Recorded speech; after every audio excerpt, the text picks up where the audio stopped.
వస్తుంది వస్తుంది. నమస్కారం అండి. భద్రుడు గారికి నమస్కారం సార్. నమస్కారం నమస్కారం. బాగున్నారా? బాగున్నాం సార్. ఏమి లేదు, ఇప్పుడు మీరు వస్తారు ఊహించాలి, అందుకని నేను కొంచెం ఏమి లేదు. ఈరోజు నర్సీపట్నం ఓపెన్ చేసాం. నేను తీసుకున్న నిర్ణయానికి నాకు కూడా చాలా హ్యాపీ ఫీల్ అయ్యాను. అంటే నేను కూడా స్వయంగా వచ్చి ఓపెన్ చేయాలని వచ్చాను సార్. చాలా బాగుంది, మంచి నిర్ణయం తీసుకున్నారు. ఎందుకంటే ఏదైనా అవసరమైతే జిల్లా పరిషత్కి వెళ్ళి కార్యక్రమం తీసుకునే పరిస్థితి ఉంది. ఇది ఈరోజు అక్కడికి వెళ్ళకుండా సుమారు 77 ప్రాంతాల్లో ఏర్పాటు చేసి ప్రజలకి వాళ్ళ సమస్యలు చెప్పుకోవడానికి, పరిష్కారం చేయడానికి మంచి అవకాశం ఇచ్చారు సార్.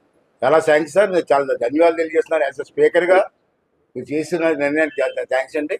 అలాగే అధికారులకు కూడా ప్రమోషన్స్ ఎప్పటి నుంచో పంచాయతీరాజ్లో బీడీఓస్ ఉన్నప్పుడు, సమితులు ఉన్నప్పుడు ప్రమోషన్లు వచ్చాయి సార్. అప్పటి నుంచి ప్రమోషన్లే లేవు. మళ్ళీ మీ దయ వల్ల, మీ చొరవ వల్ల ప్రమోషన్లు వచ్చాయి.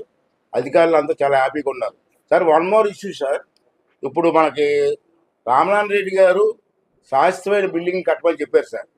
చాలా బాగుంటుంది సార్. ఒకటే మోడల్ కడితే బాగుంటుంది. అయితే ఇప్పుడు నా ఆర్థిక పరిస్థితులు ఇబ్బంది కాదు కాబట్టి మినిస్టర్ గారిని తిరుపతి దేవస్థానం నుంచి కొంచెం అప్పు ఇమ్మనండి సార్. అప్పు ఇమ్మనండి సార్. ఒకేసారి మనం బిల్డింగ్ కట్టాలి.